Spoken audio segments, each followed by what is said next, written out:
Welcome to the channel. Don't forget to like, subscribe, and press the bell icon to stay updated with every new story. "Don't talk," the prisoner whispered through the bars. The Texas female police officer froze, her hand still resting on her holster. At first, she thought it was a trick, another inmate playing games. But then she saw his eyes, sharp, urgent, terrified. And what he revealed inside that jail would not only save her life, it would shock everyone who heard it. Officer Elena Rodriguez had been walking these corridors for 8 years. She knew every sound, every shadow, every trick the inmates tried to pull. The night shift at Harris County Detention Center was supposed to be quiet. Most prisoners were asleep by 11 o'clock, and the hallways echoed with nothing but her footsteps and the distant hum of fluorescent lights. But tonight felt different. Tonight, something was wrong. It started with the silence. Too much silence. Usually there would be snoring, maybe some restless movement, the occasional cough, but cell block D was dead quiet, like everyone was holding their breath. Elena's radio crackled softly on her shoulder as she made her rounds, checking each cell methodically. Everything appeared normal until she reached cell 47. David Martinez sat on his narrow bunk, his back straight, eyes wide open, staring directly at her. He was a lifer, sentenced for armed robbery. But in all her years working this block, he had never caused trouble. He kept to himself, read books, and stayed out of fights. But tonight, his face was pale, sweat beading on his forehead despite the cool air. "Officer Rodriguez," he whispered so quietly she almost missed it. "Don't talk, just listen." Elena's training kicked in. Never show weakness. Never let an inmate think they have control. She stepped closer to the bars, her hand instinctively moving toward her radio. But something in David's voice stopped her. It wasn't threatening or manipulative. It was desperate. "There's going to be an ambush," he continued, his voice barely audible. "They're waiting for you at the end of the hall. 3 of them. They have weapons." Elena's heart started beating faster. She glanced down the corridor, but it looked empty, just like always. The fluorescent lights cast long shadows between the cells, creating dark pockets where someone could hide. She looked back at David, trying to read his face, trying to decide if this was real or just another prison game. "Why are you telling me this?" she whispered back, surprising herself by lowering her voice to match his. "Because you're different," David said, his eyes never leaving hers. "You treat us like human beings. You don't deserve what they're planning to do to you." The radio on Elena's shoulder crackled again. Dispatch checking in for her hourly report. She had 30 seconds to respond or they would send backup. But if David was telling the truth, calling for help might trigger the attack early. She needed to know more. "Who's waiting for me?" she asked. "Collins, Johnson, and the new guy Parker. They've been planning this for weeks. Collins has a shiv made from a toothbrush handle.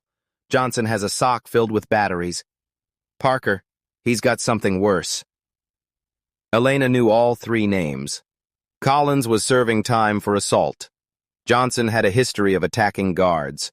And Parker, he was new to the block, transferred just 2 weeks ago from a maximum security facility upstate. His file was thick with disciplinary actions and violent incidents. "What does Parker have?" she asked, though part of her didn't want to know. David hesitated, his hands gripping the edge of his bunk. "A key. He somehow got a master key to the cells.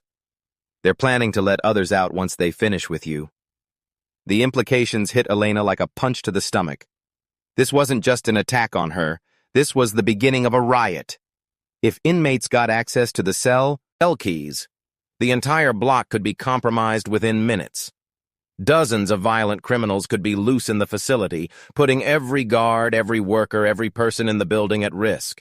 Her radio crackled again. This time the voice was more insistent. "Unit 7, please respond. Status report required." Elena looked down the hallway again. In the distance, she could see the security checkpoint where she needed to log her patrol. It was about 50 yards away, past several cells, around a corner, and through a heavy metal door. Normally, it was a walk she had made thousands of times without thinking. Tonight, it felt like walking into a trap. "How do you know all this?" she asked David. "Because they tried to recruit me," he said, his voice filled with disgust. "They thought because I'm doing life I'd have nothing to lose. They wanted me to help block your escape route. I told them I wasn't interested, but I've been listening to them plan ever since." Elena's training told her to call for backup immediately, but her instincts told her that David was telling the truth. She had seen how the other inmates looked at her lately, how conversations stopped when she walked by, how some of them smiled in ways that made her skin crawl. She had dismissed it as typical prison behavior, but now it all made sense. "There's more," David continued. "Parker didn't just get that key by accident. Someone on the outside is helping them.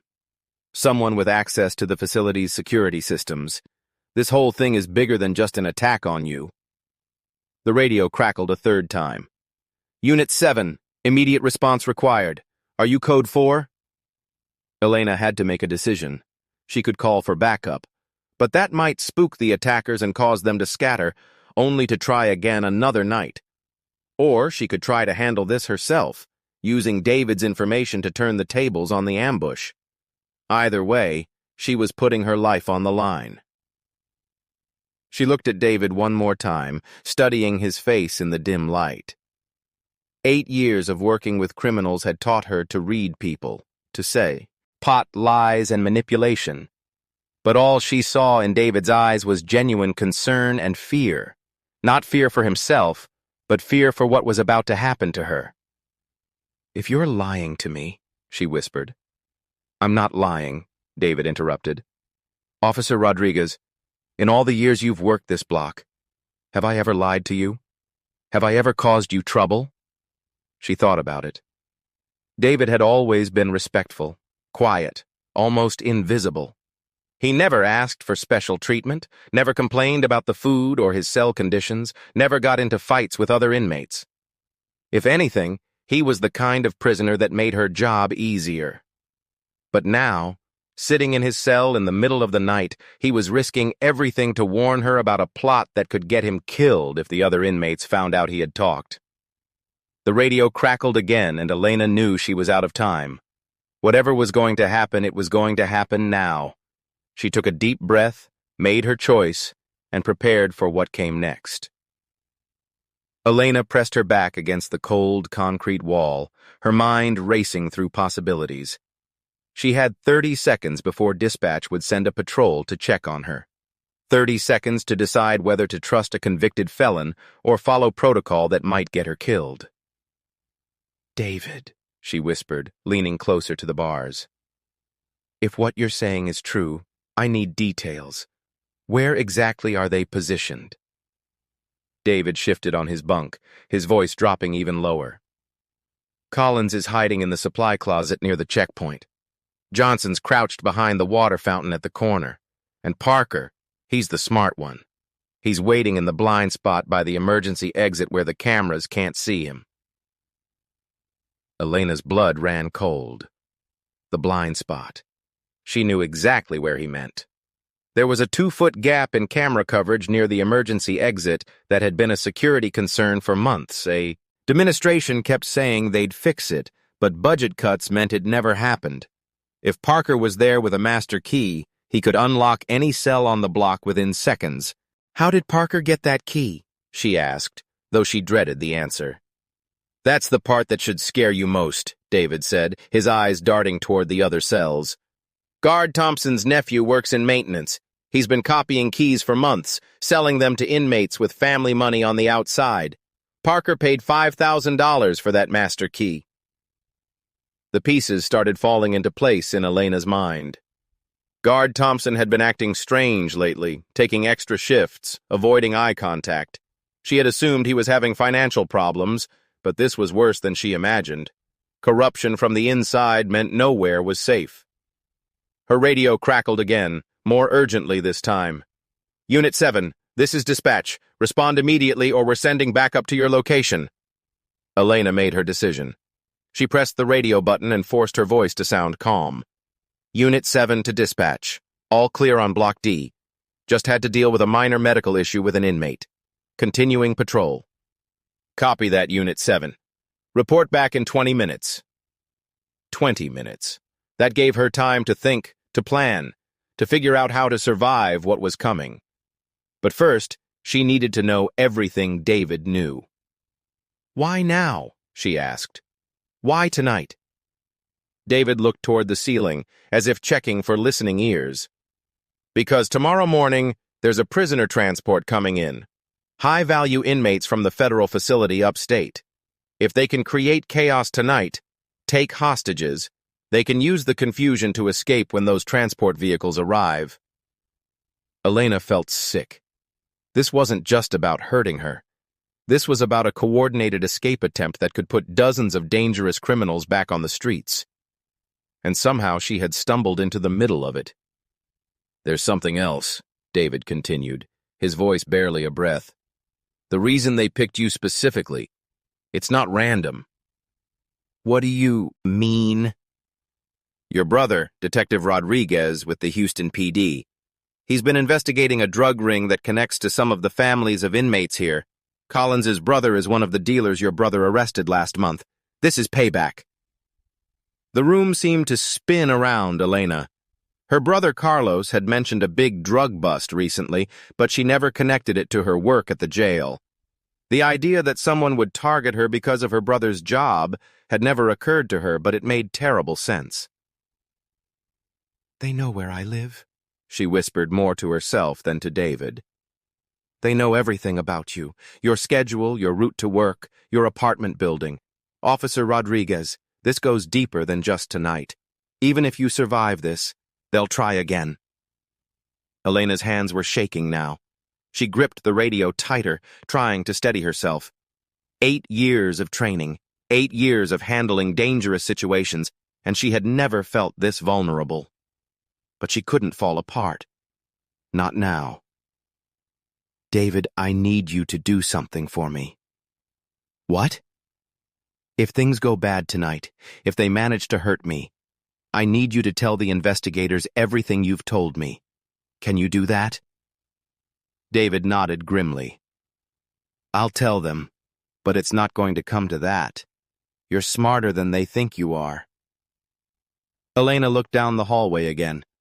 The fluorescent lights buzzed overhead, casting eerie shadows that seemed to move and shift. Somewhere in those shadows, 3 men were waiting to kill her. And somewhere in the facility's security office, corrupt guards were probably watching, ready to disable cameras or unlock doors at the right moment. But she had one advantage they didn't expect. She knew they were there. David, is there another way out of this block? Something they might not have thought of? He thought for a moment. Then his eyes lit up. The maintenance tunnel, L. There's an access panel behind the vending machines near cell 22. It leads to the main corridor on Block C, but it's tight and you'd have to crawl. Elena knew the vending machines. They were about 20 yards behind her in the opposite direction from where the ambush was waiting. If she could make it there without being seen, she might have a chance. But there's a problem, David added. To get to the access panel, you'd have to pass 3 other cells where Collins's friends are housed. If any of them see you and alert the others. The plan was risky, but it was better than walking straight into a trap. Elena checked her watch. 18 minutes until her next check-in. She had to move now. David, if I don't make it, you will, he interrupted. You're tougher than any of them realize. I've watched you handle situations that would break other guards. You can do this. Elena took a deep breath, said a silent prayer, and began moving toward the vending machines. Each step felt like it echoed through the entire facility. Her heart pounded so loudly she was sure the inmates could hear it. Behind her she could sense David watching from his cell, probably praying just as hard as she was. As she approached cell 22, she could see the vending machines in the dim light. Just 10 more steps, 5 more steps. She was almost there when she heard it. the sound of metal scraping against concrete. Someone was moving. Elena froze against the wall, her breath catching in her throat. The scraping sound came again, closer this time. Metal dragging across concrete in slow, deliberate movements. Someone was definitely awake, and they were moving with purpose. She pressed herself deeper into the shadows, trying to become invisible. The vending machines were only 5 feet away, but those 5 feet might as well have been 5 miles. Between her and safety, she could see the outline of Cell 19, where Jake Williams was housed. Collins's closest ally, a man serving time for aggravated assault, who had already attacked 2 guards since arriving at the facility. The scraping stopped. Elena held her breath, counting the seconds. 1, 2, 3. Then she heard it. The soft shuffle of bare feet on concrete. Someone was moving in Cell 19. A shadow passed across the narrow window of the cell door. Jake was awake, pacing. Elena could hear him whispering to himself, or maybe talking to someone else. She couldn't make out the words, but the tone was agitated, excited, like someone preparing for violence. Elena's radio crackled softly on her shoulder, and she quickly reached up to turn the volume down, but it was too late. The whispering in Cell 19 stopped abruptly. The shadow in the window went still. For 30 seconds that felt like 30 minutes, nothing moved. Elena's heart hammered against her ribs so hard she was sure it could be heard throughout the entire block. Sweat dripped down her back despite the cool air conditioning. Her hand instinctively moved toward her service weapon, though she knew drawing it would only escalate the situation. Then Jake's voice drifted through the bars of his cell, casual and conversational, as if he were talking to a friend. "Evening, Officer Rodriguez. Working late tonight?" Elena's blood turned to ice. He knew she was there. The plan was compromised before it had even started, but something in his tone told her he didn't know about David's warning. He thought she was making her normal rounds, walking into their trap exactly as planned. She had 2 choices. She could retreat back toward David's cell and radio for backup, abandoning any hope of reaching the maintenance tunnel, or she could play along, pretend everything was normal, and try to buy herself more time. "Just making my rounds, Williams," she replied, forcing her voice to sound steady and professional. "Everything quiet tonight?" Jake chuckled, a sound that sent chills down Elena's spine.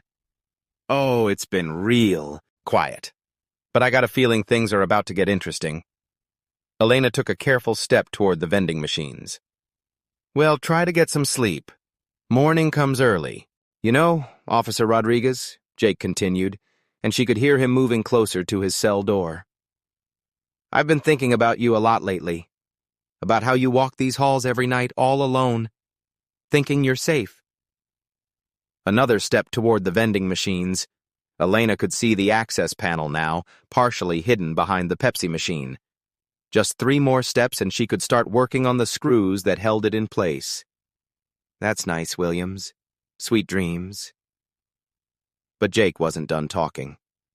"See, the thing is, some of us been wondering what would happen if something went wrong on one of your little walks. What would happen if you needed help and nobody could hear you scream?" Elena's hand found her radio, but she didn't press the button yet. If she called for backup now, Jake would know something was wrong. He'd alert Collins and the others, and they'd either disappear back to their cells or accelerate their timeline. Either way, she'd lose her only advantage. "Williams, I think you should get back to bed before you say something you'll regret." "Regret?"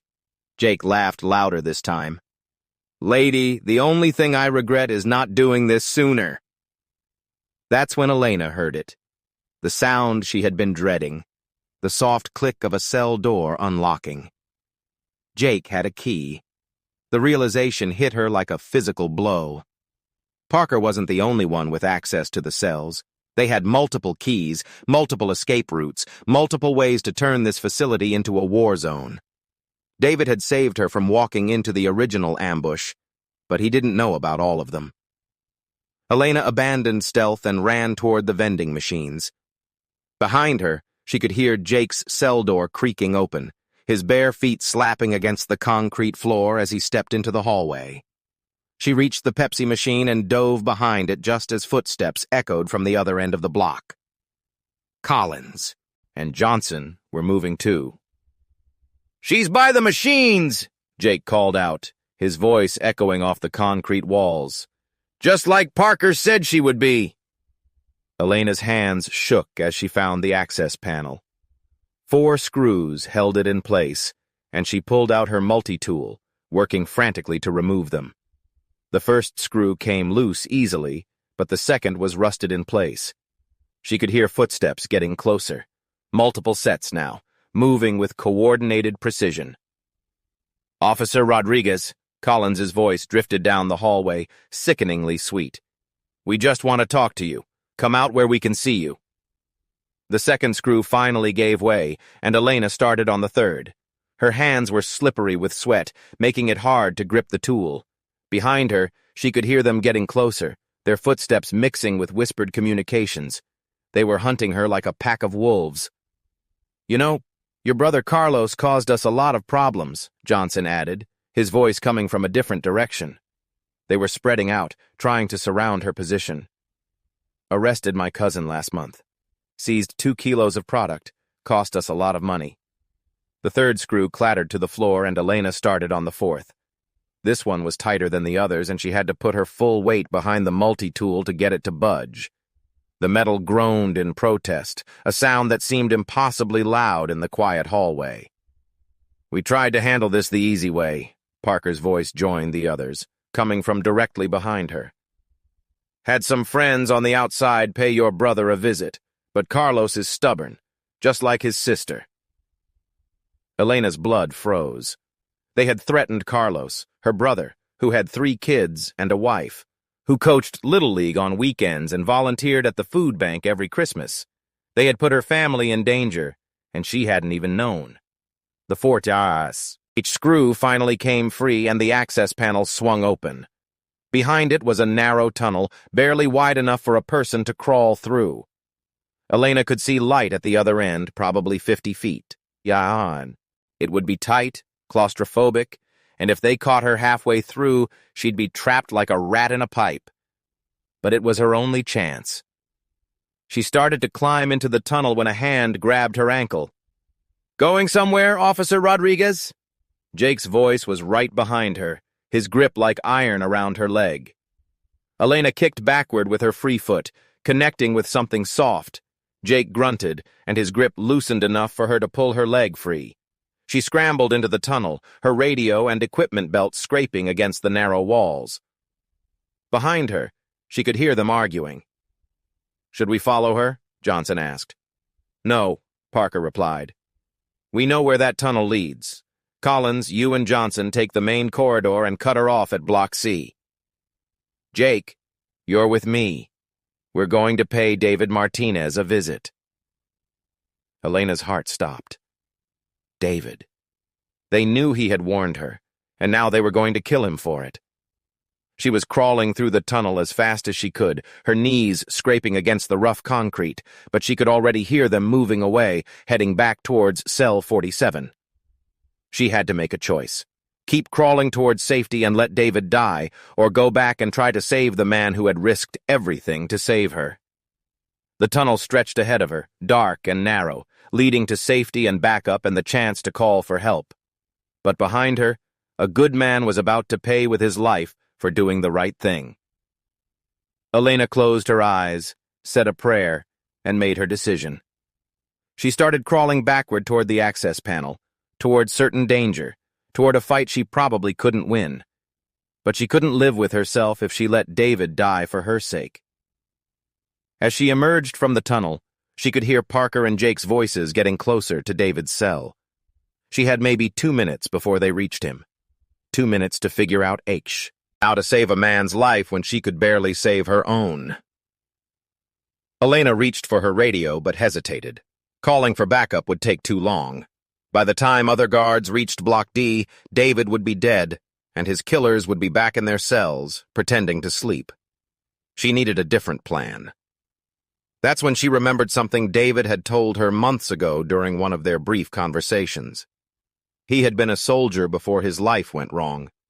Special forces, trained in combat, trained to survive. Maybe he wasn't as helpless as she thought. Maybe if she could give him a warning, he could defend himself.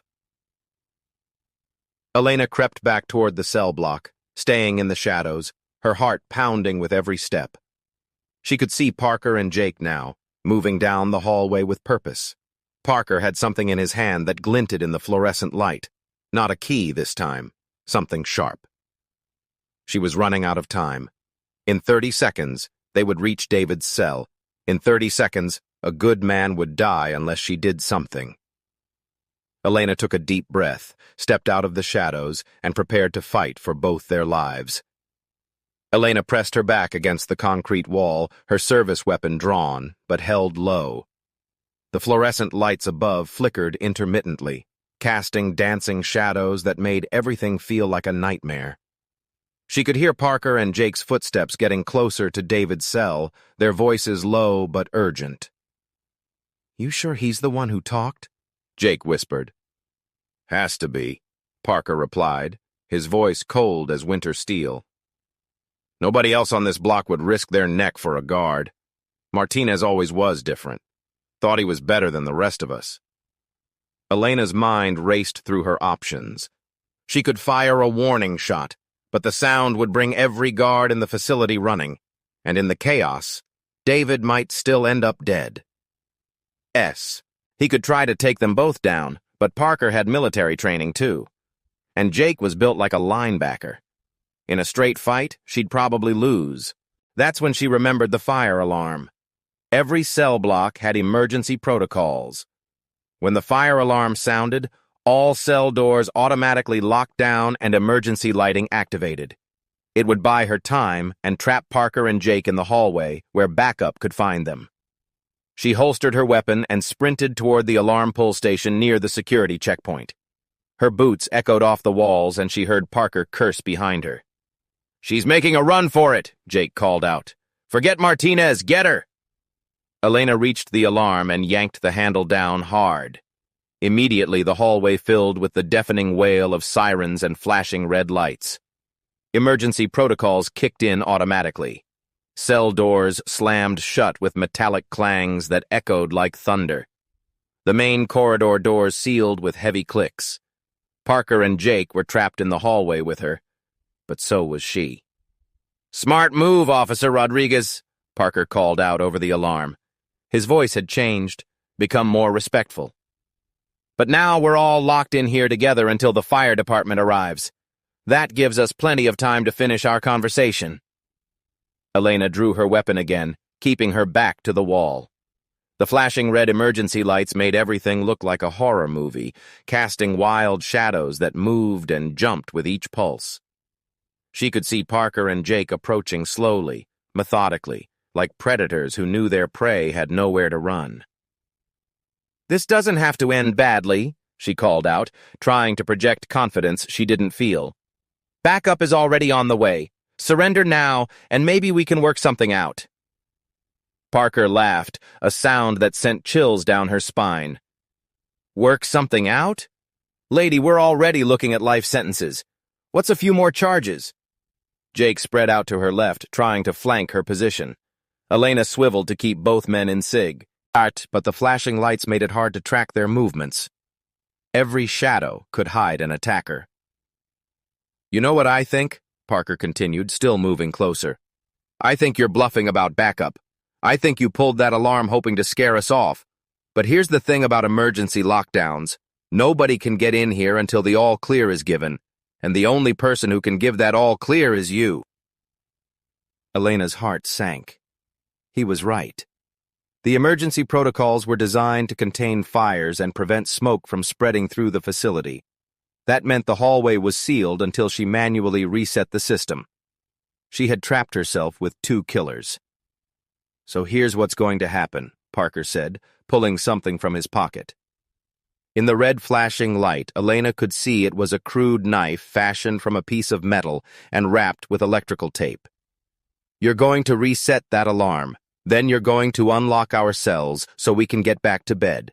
And then you're going to forget this whole night ever happened. And if I don't? Jake answered from her left, his voice thick with menace. Then we make sure you can't tell anybody what you saw tonight. Permanently. Elena's training kicked in. She had been in dangerous situations before, but never trapped alone with armed inmates. The manual said to de-escalate, to look for compromise, to avoid violence whenever possible. But looking at Parker's eyes in the flashing red light, she knew there would be no compromise tonight. "You're making a mistake," she said, raising her weapon. "I've already called this in. Other guards know exactly where I am." "No, you haven't," Parker replied confidently. "Because if you had, you wouldn't have pulled that fire alarm. You would have waited for backup. The fact that you're trapped in here with us tells me you're flying solo, Officer Rodriguez. Just like your brother when he arrested Collins's family." The mention of her brother made Elena's anger flare. These men had threatened her family, corrupted guards, and turned her workplace into a battlefield. They had forced David to risk his life just to warn her about their plans. Enough was enough. "You want to know the truth?" Elena said, her voice steady despite her racing heart. "David Martinez isn't the only one who talked. Half the inmates on this block are tired of your games. They're tired of living in fear while you and your friends turn this place into your personal kingdom." Parker's confident expression flickered for just a moment. "You're lying." "Am I?" Ask yourself why nobody else came to help you tonight. Ask yourself why the other cells stayed quiet when that alarm went off. Maybe your reign of terror isn't as popular as you think. Jake glanced nervously at Parker. "She's just trying to mess with our heads." But Elena could see doubt creeping into Parker's eyes. In a place like this, paranoia was a survival tool. The suggestion that other inmates might be working against them was exactly the kind of psychological warfare that could break apart their alliance. 3 hours later, when the smoke cleared and backup finally arrived, Parker and Jake were found unconscious in the hallway. Elena had used their own paranoia against them, turning allies into enemies until they turned on each other. David Martinez was relocated to protective custody and later testified in the corruption trial that sent 5 guards to prison. The drug ring connected to Collins's family was completely dismantled thanks to the evidence Elena helped uncover that night. Sometimes the most unlikely heroes emerge from the darkest places. David Martinez proved that redemption is possible even behind bars. And Officer Elena Rodriguez learned that courage isn't about being fearless. It's about doing what's right when everything is falling apart. Their story reminds us that in our darkest moments, hope can come from the most unexpected places.